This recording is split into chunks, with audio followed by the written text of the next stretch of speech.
All right, Nick, let's talk about the Seattle Seahawks. The Seahawks coming into this season doing a little bit of revamp on the offensive side of the ball. And the latest news we have about the Seahawks shows they might be doing a little bit of a deeper revamp than we even thought they could have done. Really interesting news. I think Seahawks fans will find this one intriguing. But before we get to that, I'm Andrew, and this is Saturday Morning Inspection.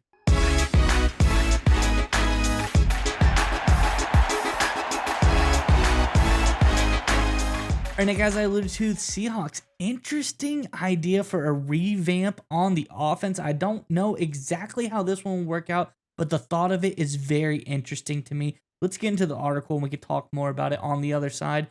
This is from over on Sporting News. It says, according to Justin Mello at Seahawks Wire, the team has met with Sanders, talk about Shedeur Sanders, at this week's East-West Shrine Bowl.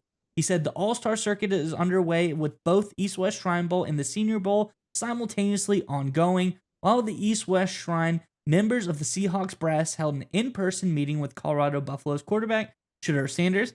There's a good reason to like Sanders as a fit for Seattle, though, because he's about as close to Geno Smith as any quarterback prospect in recent memory. He's accurate, decisive, can throw every level of the field, and has enough mobility to make defenses pay with his legs.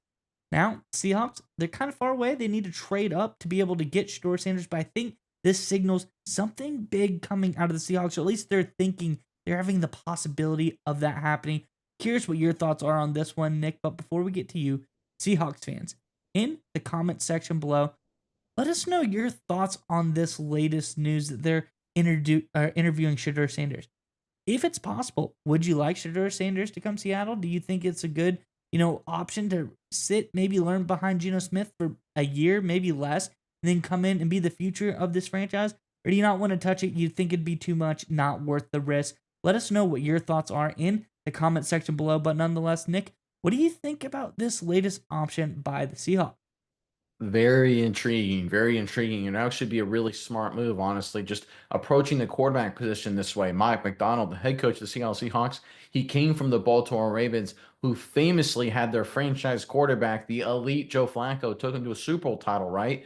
What did they do? They ended up trading back into the first round a number of years ago and selecting Lamar Jackson. That move worked out tremendously for them, kind of analogous to the situation with the Seattle Seahawks a little bit. I think Geno Smith is maybe better than Flacco was at the end of his Ravens career. But if you have a chance to take a special quarterback or a guy you think is going to be special, you got to go take him. The Chiefs had Alex Smith. What did they do? They traded up to number 10. They selected Patrick Mahomes. That obviously worked out very well for them. The Packers famously had Brett Favre, and then they went out and drafted Aaron Rodgers. And then when they had Aaron Rodgers, they went out and drafted Jordan Love. If you got a chance to get a young, all-time great quarterback, then you have to be all-time great, to be totally honest. If you have a chance to get a young, outstanding, high-level quarterback, you take him, because just the dollars for just support to your cap structure is just insane. It just gives you a massive advantage. And if you look at quarterbacks right now that are playing at the highest level in the National Football League, I mean, look at the Super Bowl. You got Mahomes. He wasn't a number one, number two, or top five pick. Barely was top 10, number 10 overall. Chiefs traded up to get him. Jalen Hurts fell out of the first round completely.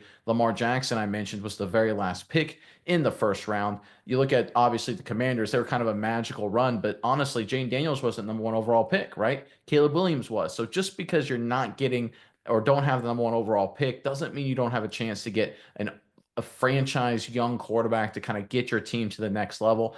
I think it makes a lot of sense for the Seattle Seahawks to pursue it. Now, look, if Shedeur Sanders via workouts and interviews turns out to not be your guy, I'm not saying you pick him, but you should take a good hard look at evaluating him. I think this is a smart strategy for the Seattle Seahawks. Geno Smith is 34 years old. He still has a lot of gas in the tank theoretically, but he's not a spring chicken by any means either. He's had 3 straight winning seasons. He's done a lot of really good things.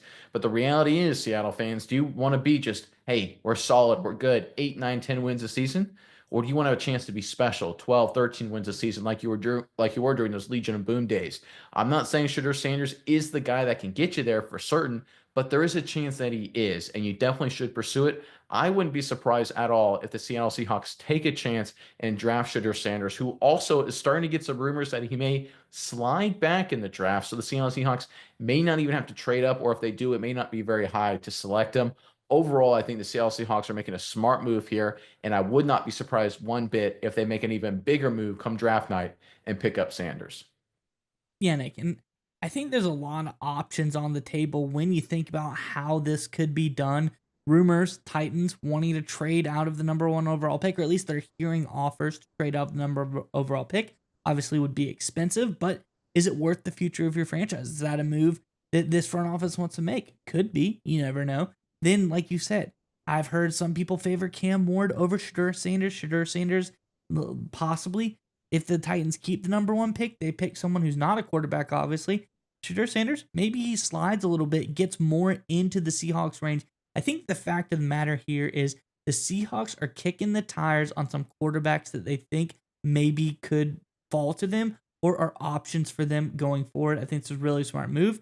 Reminiscent of last year, Atlanta Falcons. They had Kirk Cousins. They brought him in. Obviously, this season they didn't work out, but at the time before the draft, they didn't know that was going to happen. They start kicking the tires on some quarterbacks. They get Michael Penix Jr. in the draft. End of the season, looks pretty good. Looked like a good decision by the Atlanta Falcons there. Could be a similar situation for the Seahawks to say, hey, we need to invest in our future. We need to make sure that we're covered quarterback-wise going forward. So I think really smart move by the Seahawks, just testing out Sanders, seeing what he's like, seeing if it's worth them moving forward in the possibilities of them trying to get it.